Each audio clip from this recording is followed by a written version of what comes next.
Hi hello வணக்கம். குஜராத்தில் 26 மக்களவைத் தொகுதிகள் உள்ளன. இதில் சூரத் மக்களவைத் தொகுதியில் பாஜக வேட்பாளர் முகேஷ் தலால் போட்டியின்றி தேர்வு செய்யப்பட்டு உள்ளார். மீதமுள்ள 25 தொகுதிகளுக்கும் வரும் 7ஆம் தேதி வாக்குப்பதிவு நடைபெறுகிறது. இதையொட்டி குஜராத்தின் ஆனந்த், போர்பந்தர், ஜாம்நகர், பதான் உள்ளிட்ட பல்வேறு பகுதிகளில் பிரதமர் நரேந்திர மோடி நேற்று பாஜக வேட்பாளர்களுக்கு ஆதரவு பிரச்சாரம் செய்தார். இப்போது அவர் பேசியதாவது: கர்நாடகாவில் காங்கிரஸ் ஆட்சி நடைபெறுகிறது. அந்த மாநிலத்தில் ஒரே இரவில் முஸ்லிம்கள் அனைவரும் ஓபிசி பிரிவினர் என்று அறிவிக்கப்பட்டனர். இவர்களுக்கு 5% இடஒதுக்கீடு வழங்கப்படுகிறது. இதில் திட்டத்தை நாடு முழுவதும் அமல்படுத்த காங்கிரஸ் விரும்புகிறது.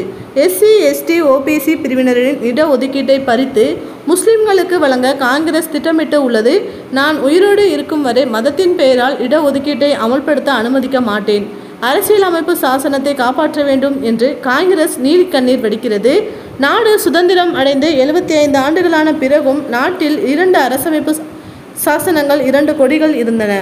பாஜக ஆட்சியில் 370வது சட்டப்பிரிவு நீக்கப்பட்டு காஷ்மீருக்கான சிறப்பு அந்தஸ்து ரத்து செய்யப்பட்டது.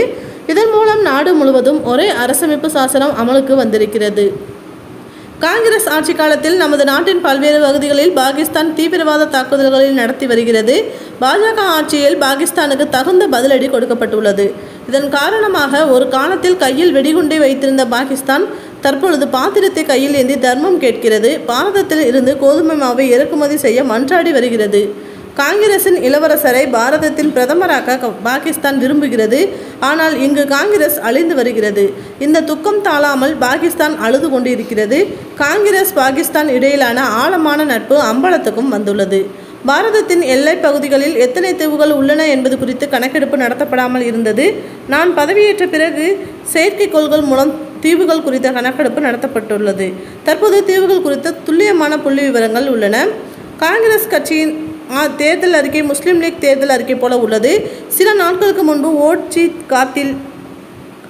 ஜிகாத்தில் அனைத்து முஸ்லிம்களும் பங்கேற்க வேண்டும் என்று இந்தியா கூட்டணியின் மூத்த தலைவர் ஒருவர் அழைப்பு விடுத்துள்ளார். இந்த கருத்துக்கு இந்தியா கூட்டணியின் எந்த ஒரு தலைவரும் ஆட்சேபம் செய்யவில்லை.